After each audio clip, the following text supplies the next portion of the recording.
duqa degmada Boosaaso Xasan Cabdalla Xasan ayaa dib ugu soo laabtay magaalada Boosaaso ee xarunta ganacsiga Puntland kadib sodcaal uu ku tagay wadanka Ingiriiska waxaana si weyn ugu soo dhaweeyay garoonka diyaaradaha ee magaalada Boosaaso xildhibaano ka tirsan golaha deegaanka iyo dadweyne aad u fara badan oo ka yimid xaafadaha kala duwan ee magaalada Boosaaso. duqa degmada Boosaaso Xasan Cabdalla Xasan ayaa warbaahinta uga warbixiyay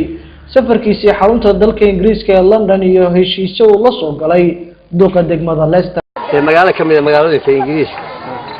degmo kamid ah ayaan duqeeda sharagnay waxaanu ka wada hadalnay sidaan u yeelan lahayn xiriir iyo mataanayn magaalada wax la yiraahdo Leicester baray jaaliyada waan la kulmay dhowr jeer baan la kulmay wayna soo dhaweeyeen aniguna waxaan u warramay dalka iyo warbixin guud ee la xiriirta degmada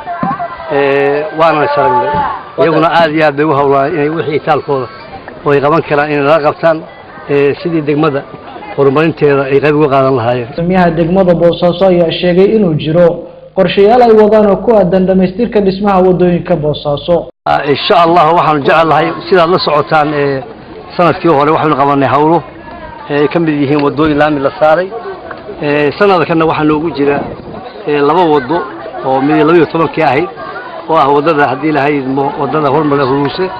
oo ka tagtaa meesha loo yaqaan Maqaska ilaa iyo masaajidka jaamaca waxa kale oo iyada loo qorshaysan sanadka gudihiisa hadii la haydmo inaan iyada laami saaro wadadii gubatay oo ka balaabanaysa masjidka Roogda aagiisa ilaa iyo maxaa la yiraahdaa wadada kale oo maxaa la yiraahdaa masaajidka agtiisa madha masaajidka jaamaca. imaatinka duqa degmada Boosaaso Xasan Cabdalla Xasan ee magaalada tani ayaa waxa ay imaanaysaa xilli maalmihii u dambeeyay ay hawlo nadaafadeed iyo dib u habeyn bilicda magaalada ay ka socdeen gudaha magaalada tani.